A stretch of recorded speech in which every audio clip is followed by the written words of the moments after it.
Hello everybody, a very warm welcome to all of you. For those of you who don't know me, my name is Henk de Berg. I'm a professor of German in the School of Language and Cultures and a cultural theorist. Our guest speaker is Sir Richard J. Evans, Regius Professor Emeritus at the University of Cambridge, and we're extremely honoured to have him with us this evening. Richard Evans is of course one of the world's leading experts on National Socialism.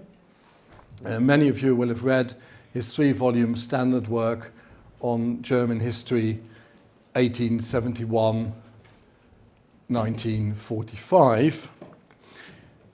His work is of truly amazing breadth as well as depth. He has written about a great many topics, ranging from the early feminist movement in Germany to conspiracy theories in history. I just want to show you this book here, The Hitler Conspiracies, the Third Reich and the Paranoid Imagination. A highly respected public intellectual, Richard Evans also regularly appears on radio and television, most recently in this BBC documentary, Rise of the Nazis. This is the first part of that series. The title of his lecture today is Conspiracy Theories, a Threat to Democracy. Please welcome Sir Richard J. Evans. Thank you very much for that kind introduction. Thanks for the invitation to Sheffield, and welcome to everybody who's come here missing out the first part of their evening of leisure. So I'm going to talk about conspiracy theories. We live in an age of conspiracy theories, as you can see from this illustration. They seem to be everywhere. No sooner does some major event occur than conspiracy theorists get to work on it. 9/11? Well, plot by Mossad, or the CIA, or the US government. There's no evidence for any of those theories. Moon landings?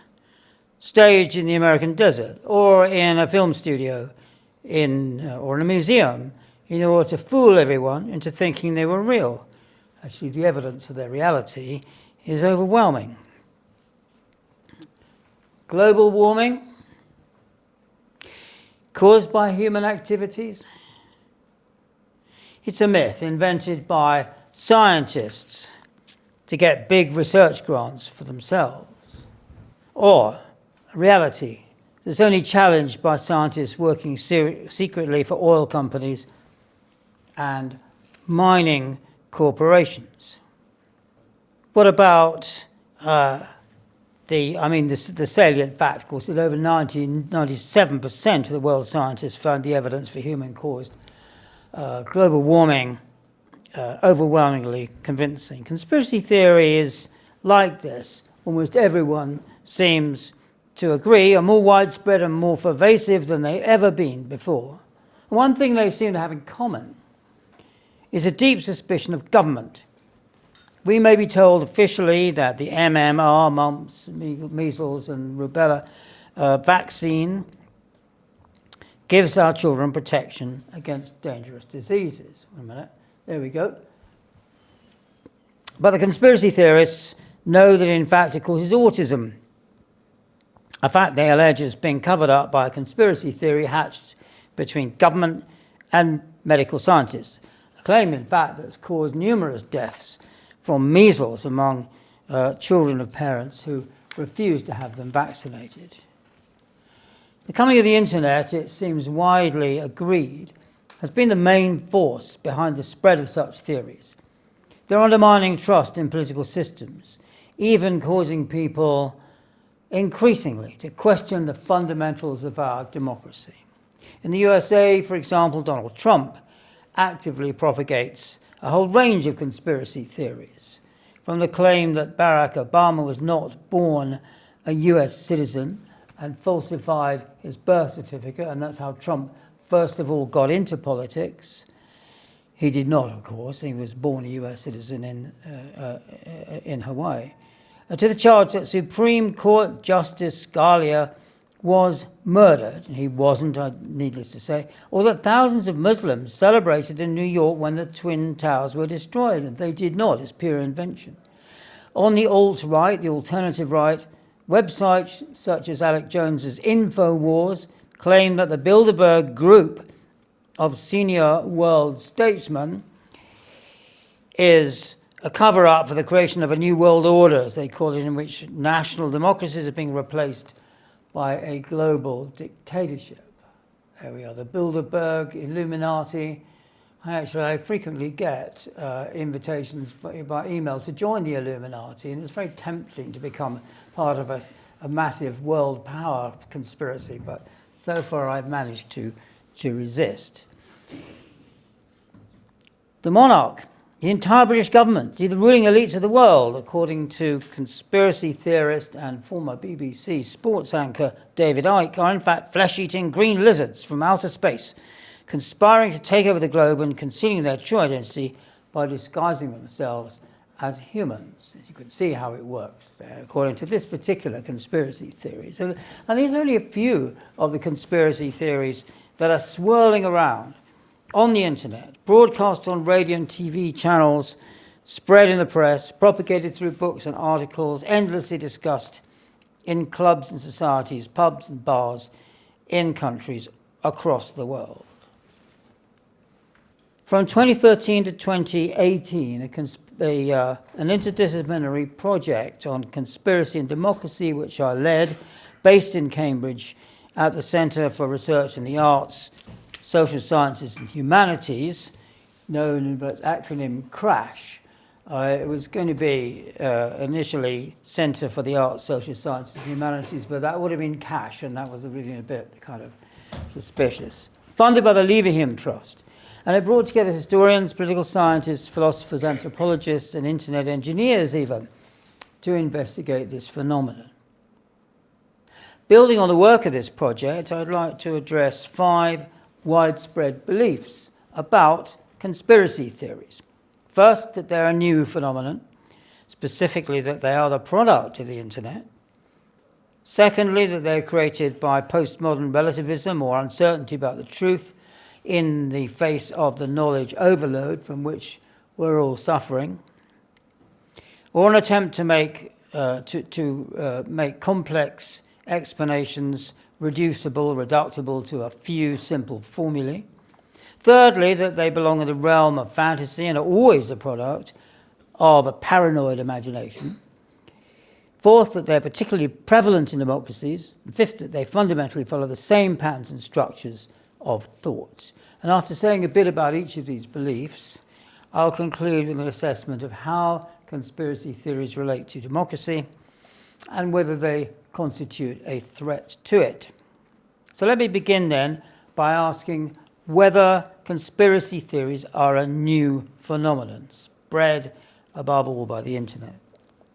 But as soon as we start to look back in history, we immediately have to realize this is not really true. The assassination of US President John F. Kennedy in November 1963 immediately became the object of an enormous number of conspiracy theories, long before the internet came into our life. Already within months of the assassination, nearly half of all Americans polled thought that the main person was the only person who was involved, who was arrested, Lee Harvey Oswald, had not acted alone.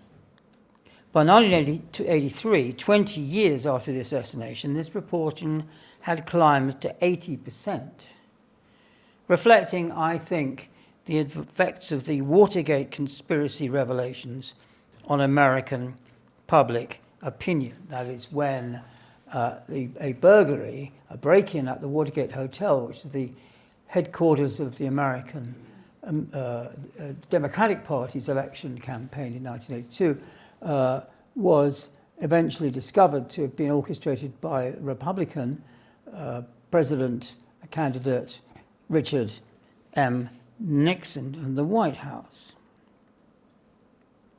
So this is the effect of this, a real conspiracy uncovered by investigative journalists. You can see it in the great movie All the President's Men.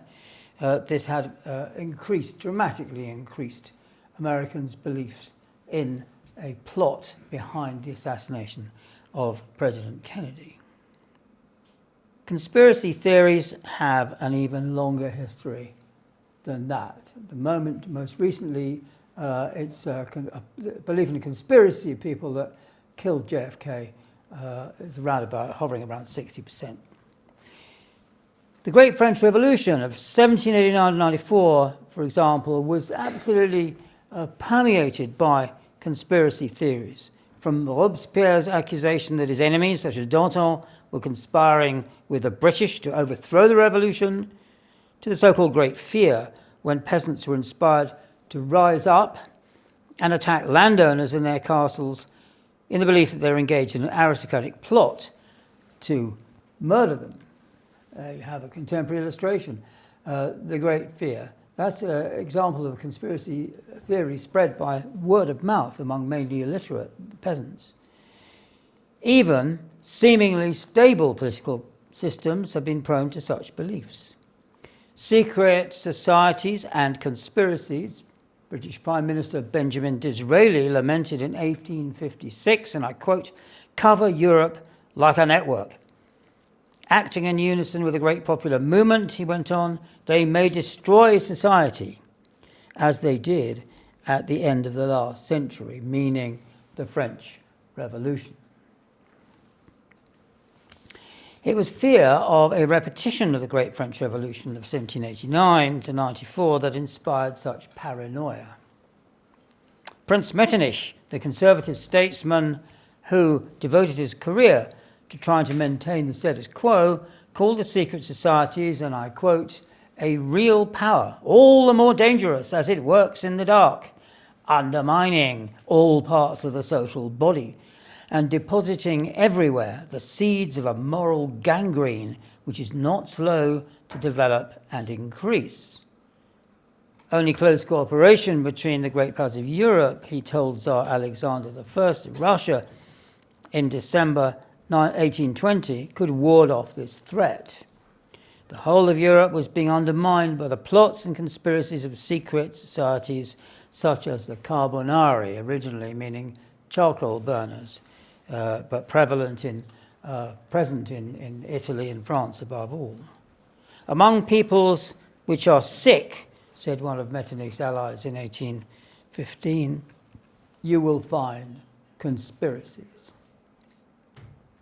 So it follows that conspiracy theories don't actually seem to become more prevalent with the invention and spread of the internet. Ever since the arrival of print in the age of Gutenberg and Caxton, conspiracy theories have been spread in books, pamphlets, and broadsheets. But conspiracy theories can equally spread by word of mouth, as we saw already in the case of the Great Fear.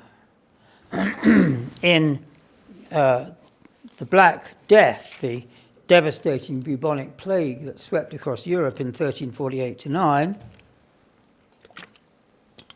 rumors that it was caused by a Jewish plot to poison water supplies and wells in villages, particularly up and down the Rhineland, spread from town to town.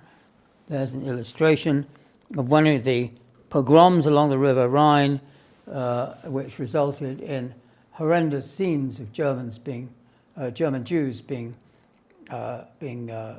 burnt alive by anti-Semitic villagers who blamed them for the devastating spread of the Black Death. Well, in the Great Fear of 1789, as I've said, the idea that the aristocracy was trying to rid itself of the burden of the peasantry in France was spread by village to village, as in, you can read it in Georges Lefebvre's classic study of the Great Fear of 1789. He actually went through all the documents and showed the dates at which these massive riots and burnings of castles and killings of aristocrats spread across France. So there have always been conspiracies. Ever since human society came into being, some of their members have gathered together in secret for some illicit purpose they wish to conceal from society as a whole. So secrecy is an essential element in a conspiracy theory or an alleged conspiracy. Not only must nobody know the purpose of the conspiracy or the identity of its members, they must not even know it exists. It has to be, to borrow the categories invented famously by former US Defense Secretary Donald Rumsfeld, an unknown unknown. There are known knowns, known unknowns, unknown, sort of an unknown unknown. You don't even exist. And as long as there have been conspiracies, there have been conspiracy theories. It may seem like nonsense, but if you think about it, it does actually make some kind of sense. So now, that was my first point. They're not a new phenomenon. The second point is to ask whether conspiracy theories are the product of postmodern uncertainty or relativism about truth. But in fact, conspiracy theories resolutely insist there's nothing uncertain or relativistic about the truth at all. You never find conspiracy theorists citing Foucault or Derrida. Central to the whole genre of conspiracy theories is a kind of sharp, uncompromising distinction between truth and falsehood. The allegedly official line, and when you see the word official in a discussion of truth, you know immediately you're dealing with a conspiracy theorist, is dismissed as false, while the belief of the conspiracy theorists is presented with every appearance of certainty as the unvarnished truth. Often, enormous edifices of empirical, or better put, pseudo-empirical detail are constructed to back up this assertion.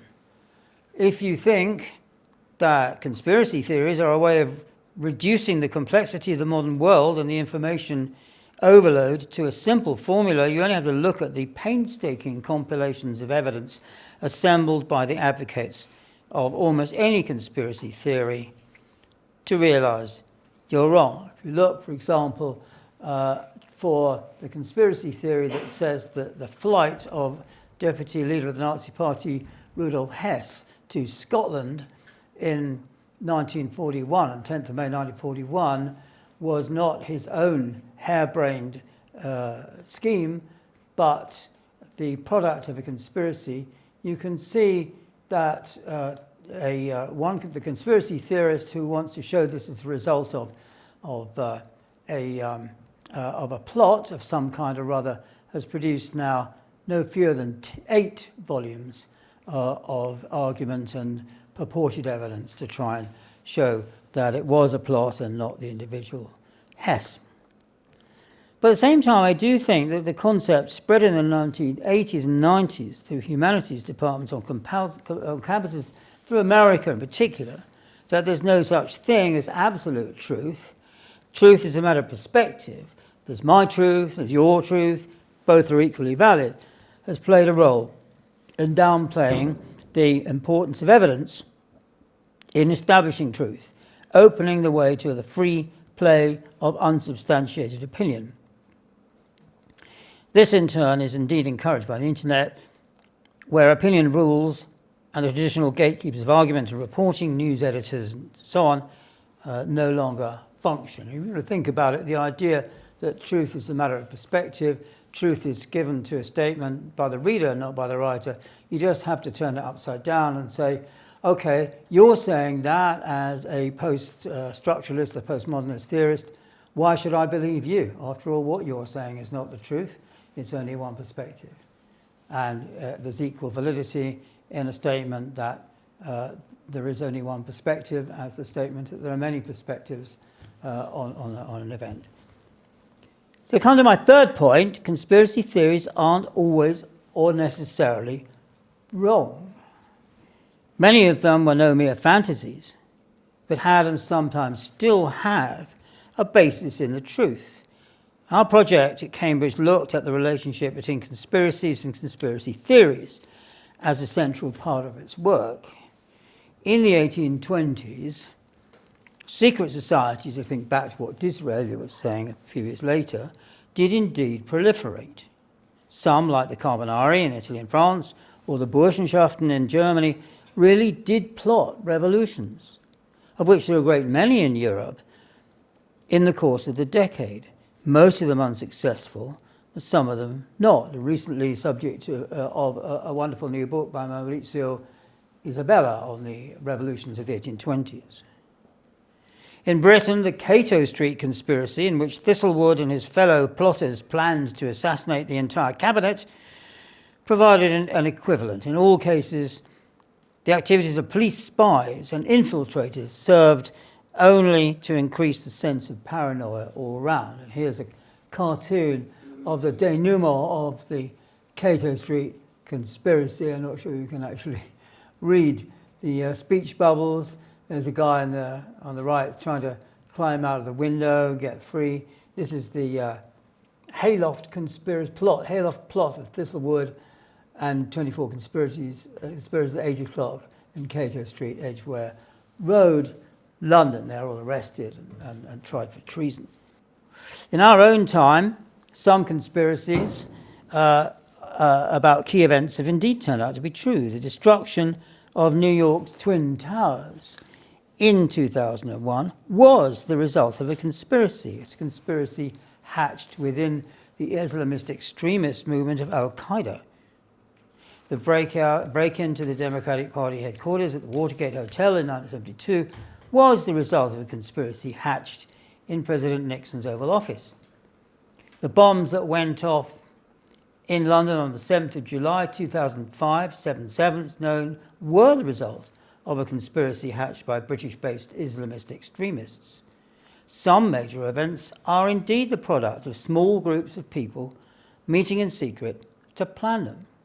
So conspiracy theories don't necessarily belong just in the realm of fantasy. So are they then, fourthly, an inevitable product of democracy, where everyone is free to put forward their own explanations of major current events? Well, in fact, of course, we know that conspiracy theories have been widespread in dictatorships and authoritarian regimes. Paranoia in government circles about conspiracies rooted in the revolutionary discontents of the people have perhaps been strongest after major revolutions. At this point, governments feel insecure. If they've defeated the revolution, they still feel insecure. And while some of the fears are genuine that they express, they've also used them as a technique of repressive government. Hence, the infamous Carlsbad decrees, press censorship, a transnational network of political police, and the rest of the paraphernalia of authoritarian government that characterized the 1820s and prompted radical cartoonists to portray journalists and writers wearing muzzles and asking rhetorically, how much longer are we to be permitted to think? There they are, a cartoon from the 1820s. You can see that in the middle there, that thing in German, how long are we going to be allowed to think? And they're muzzled already. A century later, a few years after the Russian Revolution, the Bolshevik Revolution, Stalin invented huge and entirely imaginary conspiracies led by crypto-capitalist engineers or Trotskyites or Tsarists to cover up the failures of his collectivization policy of agriculture and to eliminate potential rivals to his personal rule.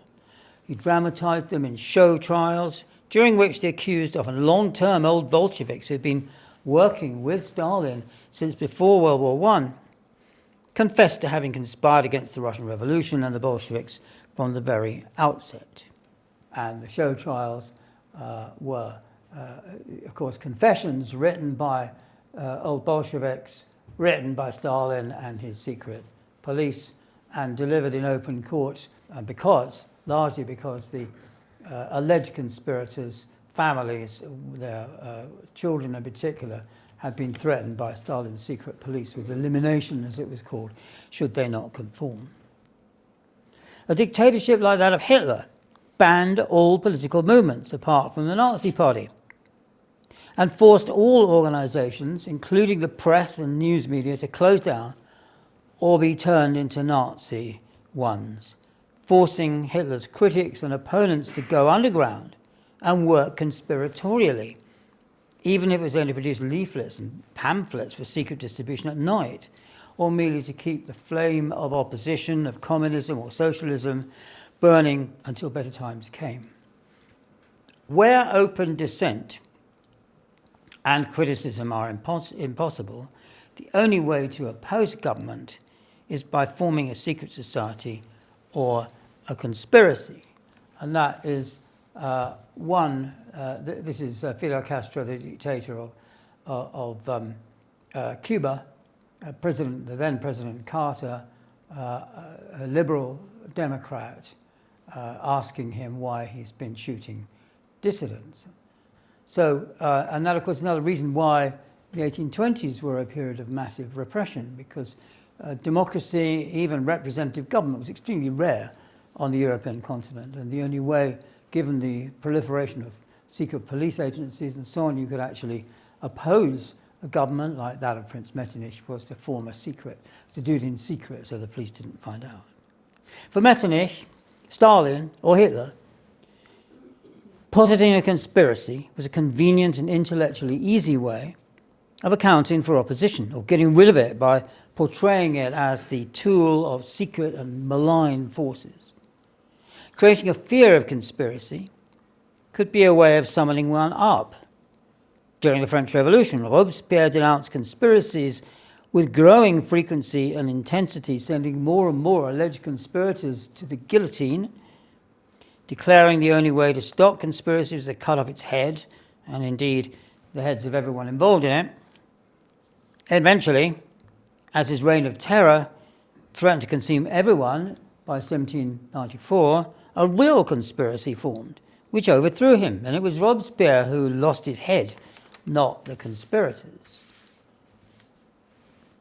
And there he is, one of many, many victims at the time. Conspiracies, as well as conspiracy theories, can be the product of dictatorship as well as democracy. History, of course, is littered with secret plots to overthrow democratic political systems, notably in the 1960s and 70s, when the coups d'etats that established military regimes in many South American countries, notably Chile, as well as Greece in southern Europe. But the very existence of a dictatorship or an authoritarian regime also acts as a spur to its enemies to get together behind the scenes to overthrow it.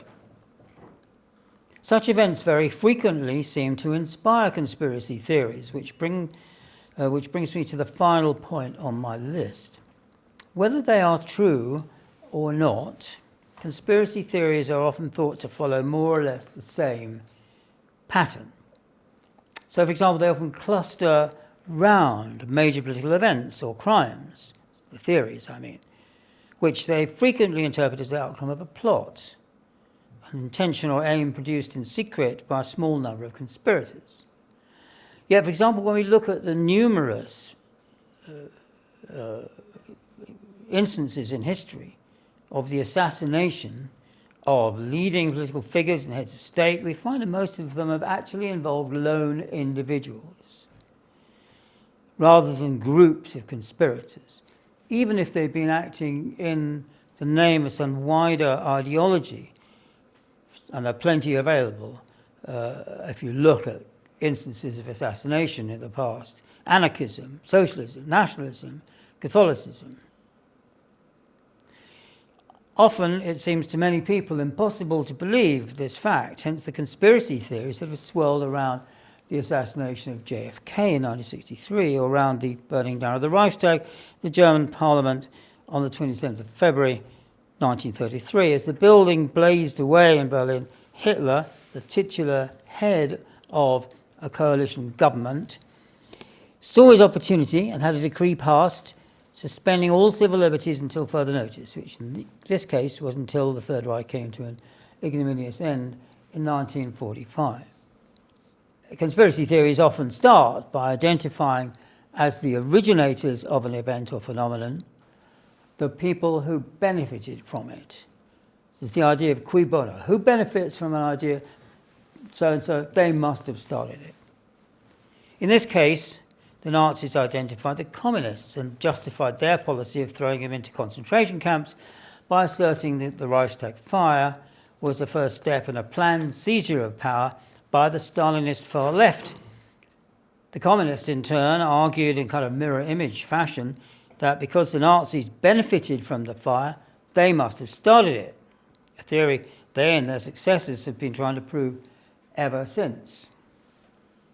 Almost every 28th or 27th or 28th of February in the last few years there's been a new publication arguing that the fire was started by the Nazis. In fact, there's no evidence to show that anyone was involved apart from a lone Dutch anarcho-syndicalist, Marinus van der Lubbe, who was indeed the only person found guilty in the subsequent trial, though the Nazis attempted to convict a number of communist agents in Germany. The judiciary in Nazi Germany is not yet so corrupt or so subservient to the Nazis that they were forced to find these communists not guilty. So the only person found guilty of trying to burn down the Reichstag was not even German, he was Dutch, and he wasn't even a communist. He was an anarcho-syndicalist. Had the Nazis planned it, they could surely have found somebody a bit more convincing.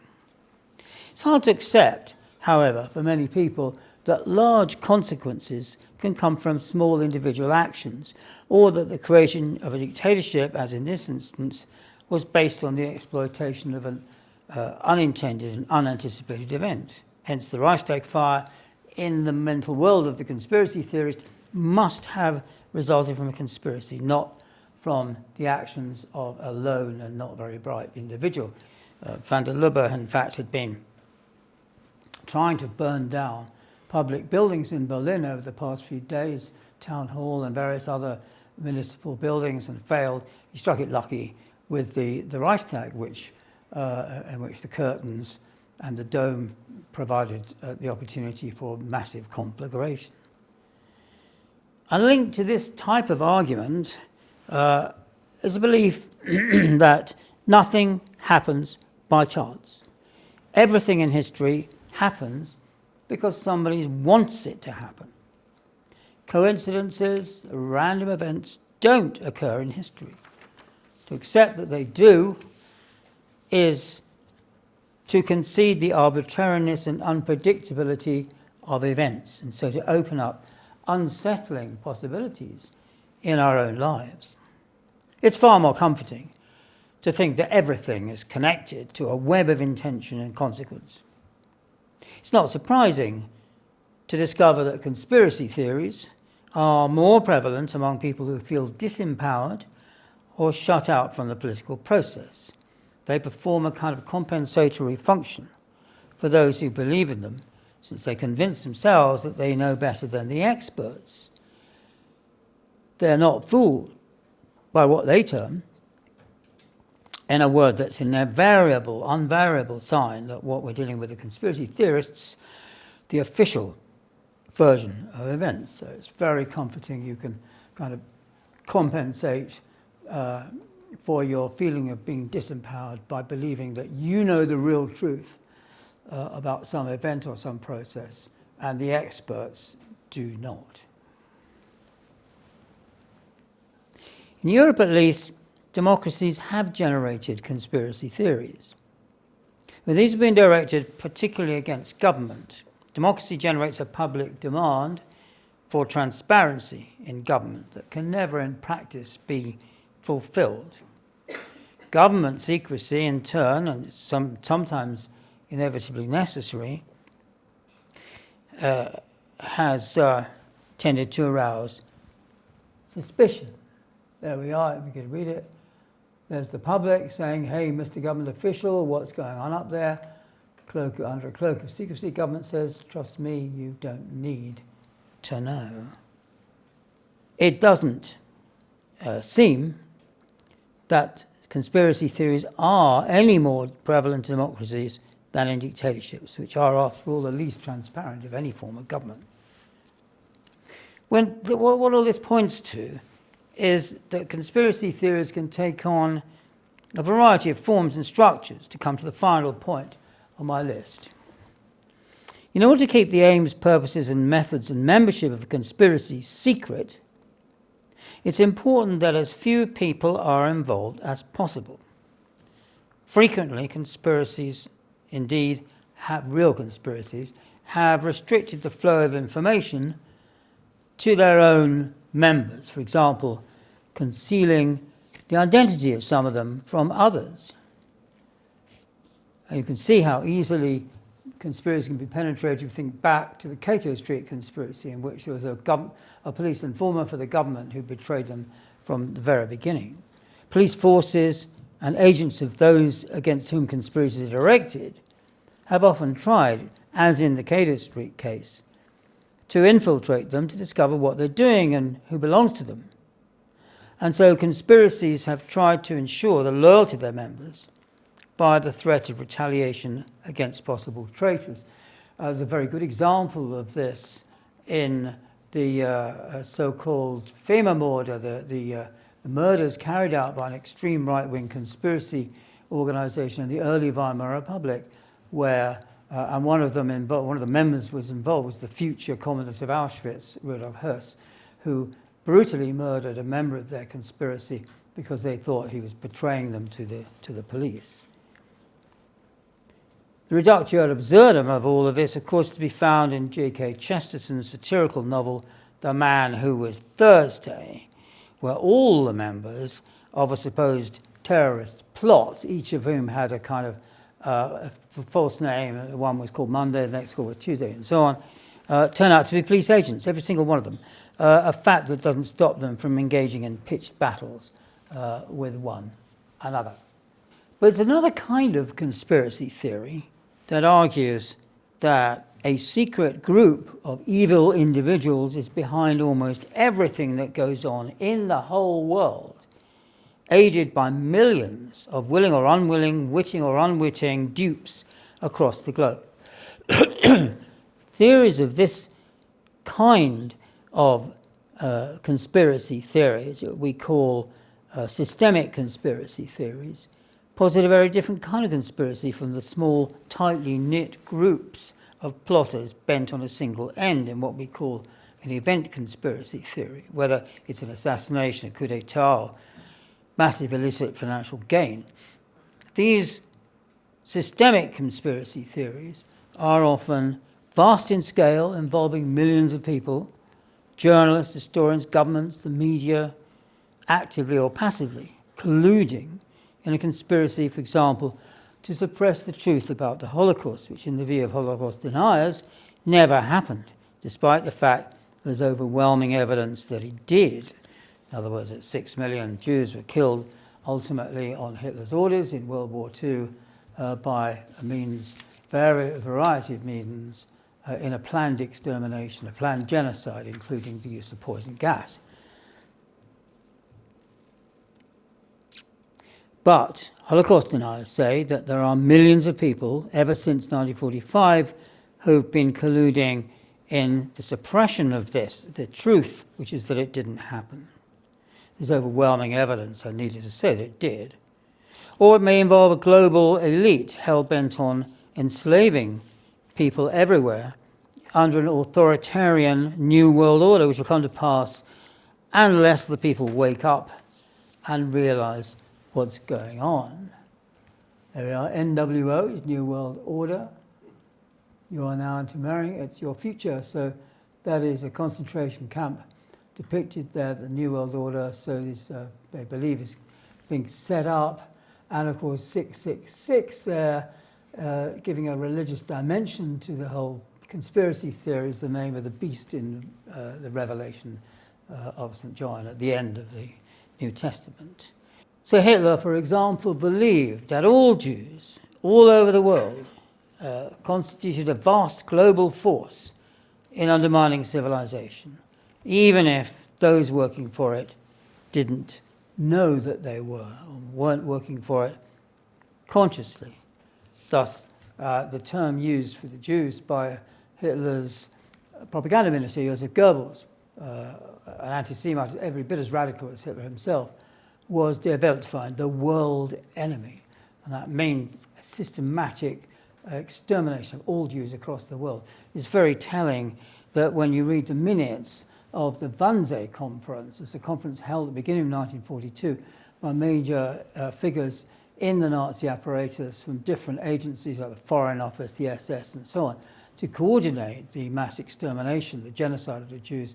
There are lists of how many Jews there were in different countries, which included quite a number of countries which the Nazis had not yet conquered. It was a global aim for Hitler, Himmler, and the other leading Nazis.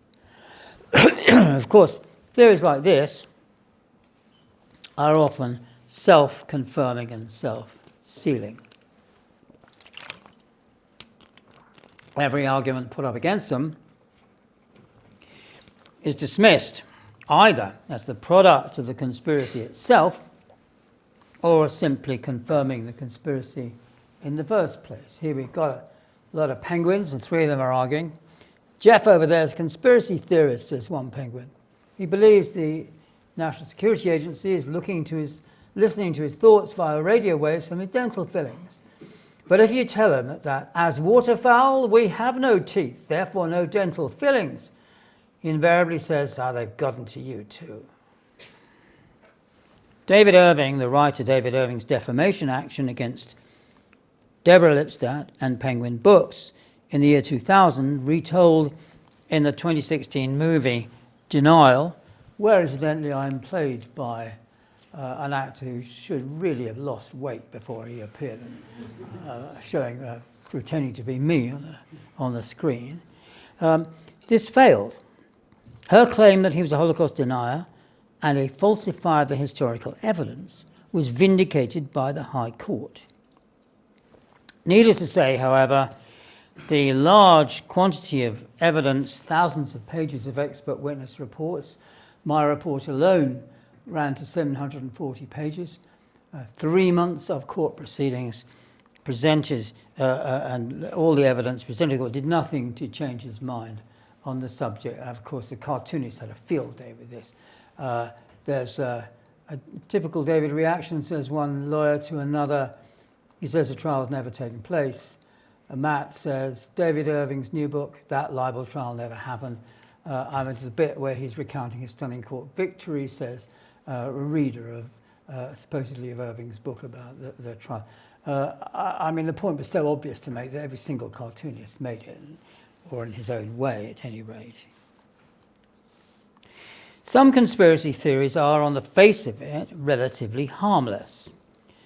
Just because some people believe that men never landed on the moon is not going to undermine the American political system or any other.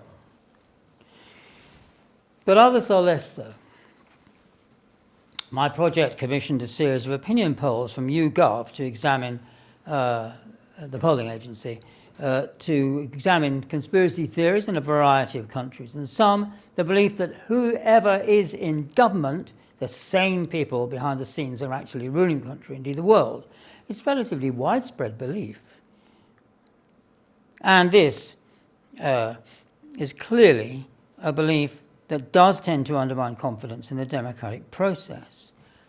We've seen this above all, of course, in the USA, where Donald Trump's claim that he actually won the presidential election in 2020, despite the fact that it was fair, free, and objective process in which neutral officials, and particularly the manufacturers of voting machines, showed without a question of doubt that Joe Biden won the election. Trump has refused to accept this and claims it was a hoax, it was a stop the steal, it was a stolen election, as his supporters claim. And the majority of Republican voters actually seem to believe that. So This kind of conspiracy theory, say in this case, in Trump's case, a conspiracy by Democrats and public officials to rob him of his victory in 2020, this does undermine confidence in the democratic process. Most Republicans under Trump's influence now are opposed to a greater or less degree to the democratic process in America. But more generally, the internet and the spread of social media, where increasing numbers of people get their news from now, has also, I think, in the end undermined confidence in science, as we can see from climate change deniers and vaccine skeptics, and more generally in expertise and the role of evidence, fact-checking and peer review. All of this encourages populist politicians who promise simple and apparently easy solutions to complex and difficult problems, or indeed dismiss these problems as non-existent. It is, I think, above all, governments themselves, or rather populist and authoritarian leaders, who pose the greatest threat to democracy in the context of conspiracy theories, as we've seen, for example, in Hungary or Turkey, where outside forces, respectively George Soros, the billionaire Hungarian Jewish billionaire living in America, who has funded democratic and left-wing causes or moderate liberal causes across the world. That's one example. Fethullah Gulen in the propaganda of Erdogan in Turkey is another. These outside forces accused by the government of undermining the nation and the state, requiring harsh authoritarian measures to stop them, much in the same way as Stalin blamed anything that went wrong in the Soviet Union on his former rival Trotsky, now in exile, and used this conspiracy theory to imprison and murder thousands upon thousands of his real and mostly imagined critics and opponents. And of course, you look above all at Hitler and the Nazis, who again blamed what they saw as or portrayed as the external force of world Jewry, the world Jewish population, for trying to undermine civilization, in particular in Germany.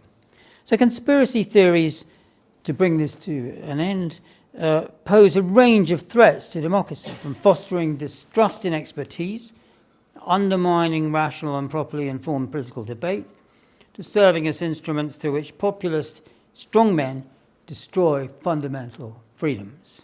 So we need to be alert, we need to be skeptical. They may not always be wrong, but whenever you come across the phrase official version or official knowledge, I urge you to be wary. Thank you.